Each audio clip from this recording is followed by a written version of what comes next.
Pertamina.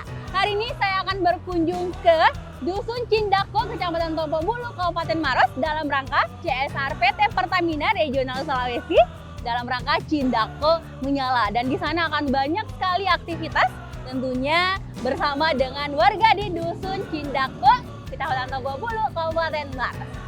Ikuti terus keseruan kami karena akan banyak sekali yang bisa kita eksplor di sana terkait aktivitas masyarakatnya serta bagaimana program kemitraan oleh PT Pertamina Regional Sulawesi.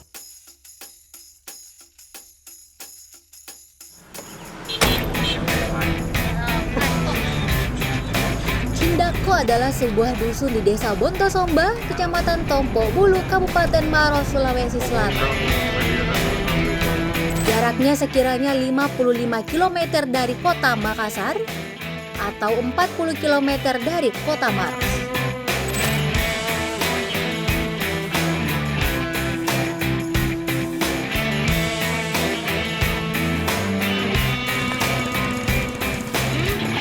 Akses jalan menuju Cindako ini terbilang cukup ekstrem. Jalanan mulus hanya di sekitar ibu kota Kecamatan Tompo Bulu. Selebihnya kita akan melalui jalanan terjal sempit yang hanya bisa diakses mobil off-road.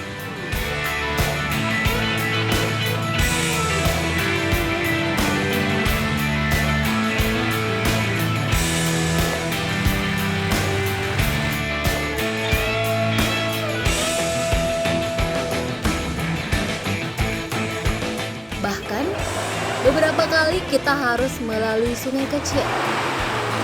Jika musim hujan, mobil off-road pun akan sulit menjangkau lokasi ini.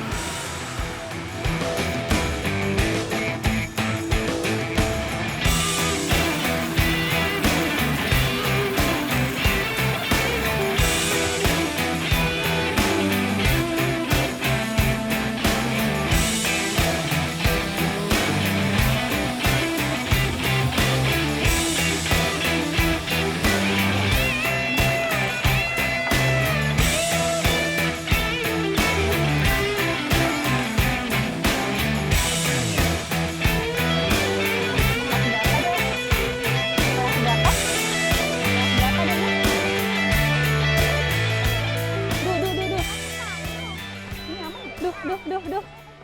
Pelan. Oke, Tribuners, Sobat Pertamina. Jadi saya sudah berada di ini, sebenarnya jeepnya hanya bisa sampai di sini ya. Jadi kita akan jalan kaki kurang lebih 1 kilo untuk ke atas gitu ya. Dan itu menurut tafsiran warga Dusun Cindako. Kita tidak tahu karena mereka belum pernah mengukur untuk menggunakan meteran dan segala macam. Nah, di sini kebetulan juga adik-adik ya, itu baru pulang sekolah. Jadi sekaligus kita akan bareng-bareng dengan mereka karena ini juga dalam rangka CSR PT Pertamina Regional Sulawesi, di mana nantinya bersama warga di Dusun Cindako ini akan banyak aktivitas yang akan dilakukan oleh PT Pertamina. Dan seru sekali juga karena memang perjalanan dari Maros sana gitu ya, itu sangat-sangat jauh sekali, jalannya juga sangat-sangat terjal dan nantinya akan banyak keseruan yang sama-sama akan kita lakukan di Dusun Cindako.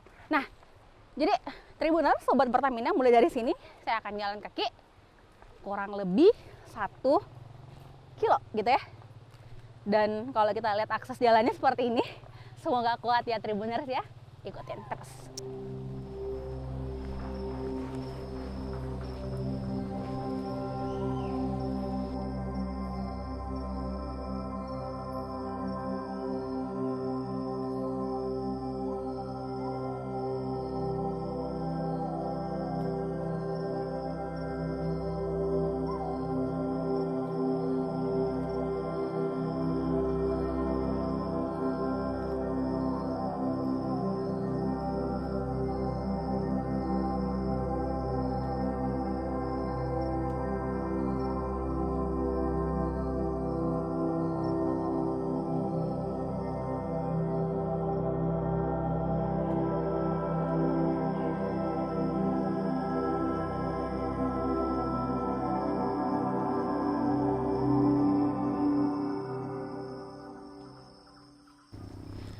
Tribuners, Sobat Pertamina, saya sudah tiba di posko ya, di posko dari tempat pelaksanaan CSR Pertamina, dan di sini banyak sekali rangkaian acaranya akan kita lakukan bersama-sama. Tentunya yang pertama kita akan melihat bagaimana pengolahan gula aren ya. Tentunya nantinya pengolahan ini akan disupport oleh Pertamina dari sisi packaging, kemudian pemasarannya dan lainnya.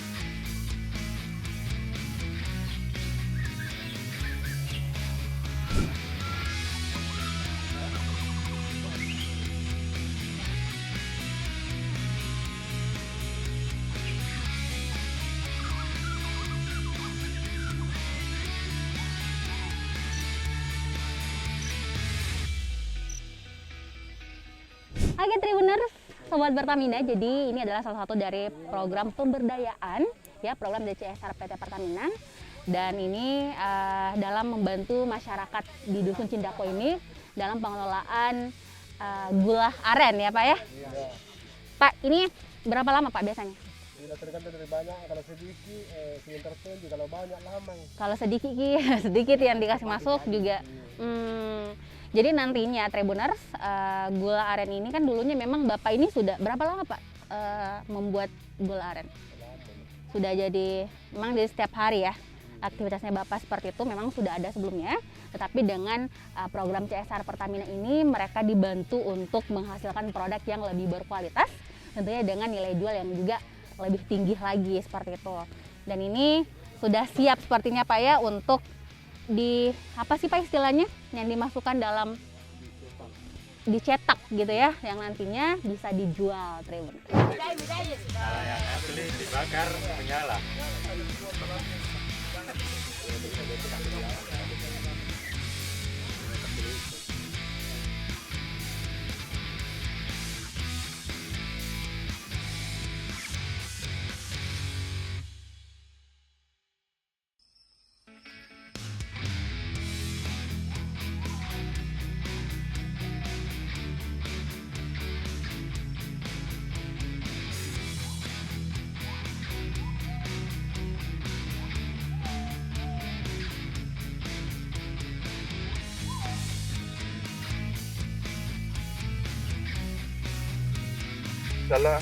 Kalau keuntungan panen yang kita lakukan ini, kalau panen ketal lestari itu bisa kita lakukan 3-4 kali proses panen dalam satu sarang. Bedanya dengan panen tradisional atau konvensional itu kita babat habis satu kali. Kita lagi mencari lagi sarang yang baru. Itu proses untuk madunya agak lama dibanding dengan panen lestari. Kita hanya menunggu 3 minggu sampai 4 minggu bisa panen lagi. Jadi ini salah satu keuntungannya, mudah-mudahan kapasitas volume madu hutan Sulawesi dengan metode panen lestari yang kita edukasi dari teman-teman Ilmi dan Laskar, Madu Murni Sulawesi. Madu Sulawesi bisa berbicara banyak di dunia lebah madu Indonesia khususnya.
Oke, Tribuners, assalamualaikum warahmatullahi wabarakatuh dan sobat Pertamina.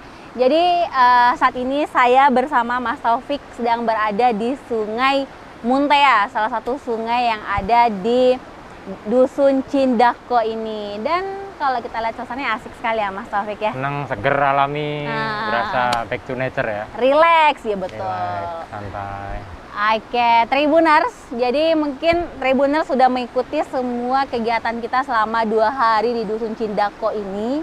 Banyak sekali. Dan tentunya itu semua merupakan program CSR ya. Program pemberdayaan dari PT Pertamina. Dan mungkin Tribuners penasaran kenapa sih Pertamina memilih Dusun Cindako, ya kan? Dan program apa saja sih sebenarnya yang telah dipersiapkan untuk membantu memberdayakan dan meningkatkan taraf hidup masyarakat di Dusun Cindako ini. Langsung aja Mas Taufik. Ya, jadi sebenarnya ini tuh merupakan salah satu dari semua program CSR kita yang ada di Indonesia maupun Sulawesi, Sukma. Jadi kalau di sini itu merupakan program CSR-nya DPPU Hasanuddin yang berada di dekat bandara dan itu masuk Kabupaten Maros. Kemudian kita mendapatkan informasi di sini di wilayah Kabupaten Maros itu masih ada desa tertinggal. Nah, kebetulan karena kita itu tertarik untuk mengembangkan desa tertinggal menjadi desa yang lebih maju dan bisa menghidupi diri mereka sendiri, ibaratnya mandiri lah ya. Mandiri. Akhirnya kita datang ke desa ini melakukan survei dan ternyata ditemukan potensi yang sebenarnya luar biasa. Namun karena termasuk desa yang tertinggal, dusun yang tertinggal, jadinya Cindako ini pengen kita ekspos lagi karena sebelumnya kurang jadi lebih bagus lagi. Jadi Tribuners itu visi dari Pertamina ya. Dan temanya menarik, Tribuners, Cindako menyala. Nah, mungkin bisa disampaikan itu apa sih maksudnya? Jadi Cindako menyala itu sebenarnya singkatan. Sebenarnya kita ambil menyala itu karena di sini tuh sama sekali tidak ada listrik dari awal kita masuk 2018 sampai dengan sekarang itu masih belum ada sumber daya listrik. Jadi tahun ini kita berusaha yang program kita paling utama adalah menghidupkan energi baik dari mikrohidro melalui tenaga sungai ya. Kita lihat sungai ini itu nanti akan kita manfaatkan debit airnya supaya bisa menghasilkan energi untuk membantu listrik masyarakat di dusun yang ada di atas sana. Kemudian ada juga solar panel, kita manfaatkan energi tenaga surya untuk bisa membantu kelistrikan masyarakat. Jadi dua itu dikombinasi supaya Cindakonya menyala. Cindako menyala. Nah, tapi sebenarnya menyala itu singkatan. Jadi mandiri energi, kemudian jaya sumber alam, dan lengkap nutrisi. Jadi visi kita, program CSR kita selama kurang lebih mungkin kita target sampai 5 tahun ke depan, atau mungkin bisa juga kurang dari itu adalah memandirikan energi masyarakat di sini, kemudian lebih menggali lagi potensi sumber daya alam sehingga dapat dimanfaatkan secara maksimal dan membantu nutrisi masyarakat sekitar melalui pengolahan makanan yang tentunya bernutrisi oleh ibu-ibu untuk masing-masing anak-anak di sini sehingga mereka lebih terjamin lagi. Oke, Tribuners. Jadi kalau tadi terjawab sudah ya dari Cindako menyala itu seperti apa, dan mungkin kalau ingin saya sampaikan juga kepada Tribuners 2 hari di sini benar-benar gimana ya? Karena memang akses jalannya luar biasa, mungkin ini juga butuh support dari pemerintah juga untuk kedepannya. Belum lagi misalnya listrik yang belum ada dan alhamdulillah melalui program ini juga Pertamina kedepannya akan menghadirkan tenaga listrik dengan yang tadi itu dengan PLTA mini ya kan, kemudian panel surya dan sejenisnya. Mas Taufik, selain mungkin harapannya kan 5 tahun ke depan nih, atau mungkin bisa saja kurang kalau masyarakatnya sudah mandiri. Selain itu kira-kira apalagi kira-kira akan dihadirkan? Apakah misalnya akan terus disurvei untuk menggali apa yang potensial di sini atau seperti apa? Ya, kalau survei itu sudah kita lakukan dari tahun lalu. Jadi sebenarnya kita masuk di sini itu 2018. Kita dapat informasi ada salah satu dusun tertinggal. Nah, kemudian kita masuk di sini. Yang pertama kali kita lakukan adalah mengajar literasi karena Sukma ternyata di sini itu mereka tanda tangan aja nggak bisa. Jadi masih harus pakai cap jempol. Cap jempol kayak SD ya, ijazah SD segala macam. Jadi kita ajarkan mereka literasi supaya setelah itu kita masuknya enak. Jadi setelah itu 2019 kita lakukan social mapping, 2020 2020 kita turun dengan melakukan capacity building berupa pengetahuan tentang pemberdayaan seperti pengolahan kopi. Yang pertama, di sini ditemukan potensi kopi Arabica ternyata yang cukup luas dan besar, dan datarannya memang mencukupi untuk ketinggian sekian kopi bisa tumbuh. Kemudian ada gula aren, ternyata juga sangat besar potensinya. Dan yang ketiga adalah madu hutan. Berbagai macam varietas, spesies, baik dari segi vegetasi maupun spesiesnya, ternyata melimpah di sini, dan itu nggak termanfaatkan sama sekali. Jadi setelah kita masuk literasinya, kita ajari peningkatan kapasitas masyarakatnya supaya mereka bisa mengolah. Nah, nanti tahun-tahun ke depan akan kita bangunkan, mungkin tahun ini mudah-mudahan insya Allah bisa terlaksana pendopo untuk berkumpul warga, sehingga mereka kegiatan pemberdayaannya bisa lebih maksimal, karena diskusi-diskusi di situ, pembelajaran bisa di situ, kegiatan-kegiatan lainnya juga bisa di situ. Dan ada satu hal yang unik mungkin Sukma di sini. Ya. Jadi dari warga itu kita dikasih sebenarnya tidak mengeluarkan investasi sosial yang terlalu besar, karena yang kita lakukan ini di sini ternyata dengan warga itu ada sistem barter. Jadi kalau kita membangun sebuah pendopo atau tadi mungkin kemarin kita ikutin ada pelatihan memindahkan sarang lebah ya ke kotak madu, itu kotak madunya diproduksi dari menebang hutan, dan kita cukup menggantikan pohon yang kita tebang itu dengan menanam pohon baru. Makanya tadi ada kegiatan penanaman pohon.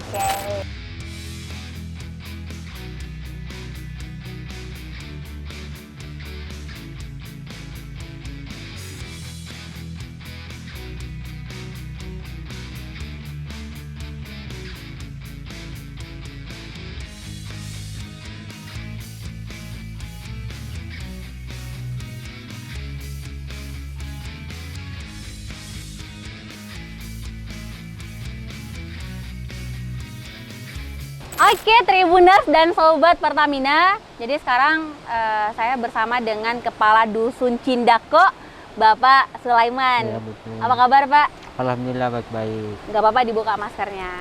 Jadi kita juga sudah menerapkan protokol kesehatan ketat pastinya, Tribuners ya. Jadi tentunya kehadiran Pertamina ya dalam program CSR-nya ke Dusun Cindako ini menjadi harapan besar juga Ya, bagi warga, masyarakat ya. Ya, Dan mungkin saya ingin mendengarkan secara langsung, Pak, gimana sih perasaan Anda atau mungkin sebagai kepala dusun, dan apa yang menjadi harapan dengan adanya program ini? Adanya program ini, kami sebagai warga Dusun Cindako itu sangat berharap dan kami itu sangat mendukung dengan adanya program, karena itu kan meningkatkan kesejahteraan masyarakat di Dusun Cindako ini. Ya. Jadi alhamdulillah kehadiran itu sangat menyenangkan bagi kami dan warga yang ada di Dusun Cindako. Oke, jadi sangat bersyukur. Pak, boleh disampaikan sedikit sebelum ada program dari Pertamina? Kan kita tahu Pertamina hadir di Cindako ini sejak tahun 2018 ya, yang mengajari adik-adik untuk belajar dalam program literasi. Kemudian masuk lagi di tahun 2021 mulai jalan programnya ya, sebelum sudah dilakukan survei dan segala macam. Apa sih Pak yang berbeda, yang paling terlihat? Yang membedakan itu, sebelum masuk Pertamina di Dusun Cindako ini, warga kan belum merata mau nanam kopi, dan begitu masuk di Dusun Cindako warga kan sudah merata mau nanam kopi. Yang kedua itu kan anak-anak itu kan belum tetap bersekolah, artinya. Jadi alhamdulillah mulai masuk Pertamina itu mendorong anak-anak belajar, sehingga mulai hari ini anak-anak itu sudah belajar tiap hari, alhamdulillah. Jadi sangat bersyukur ya Pak ya. Sangat bersyukur. Ada perubahan yang sangat signifikan pastinya sejak hadir tadi disampaikan oleh Pak Sulaiman ya, Tribuners ya, dan juga Sobat Pertamina.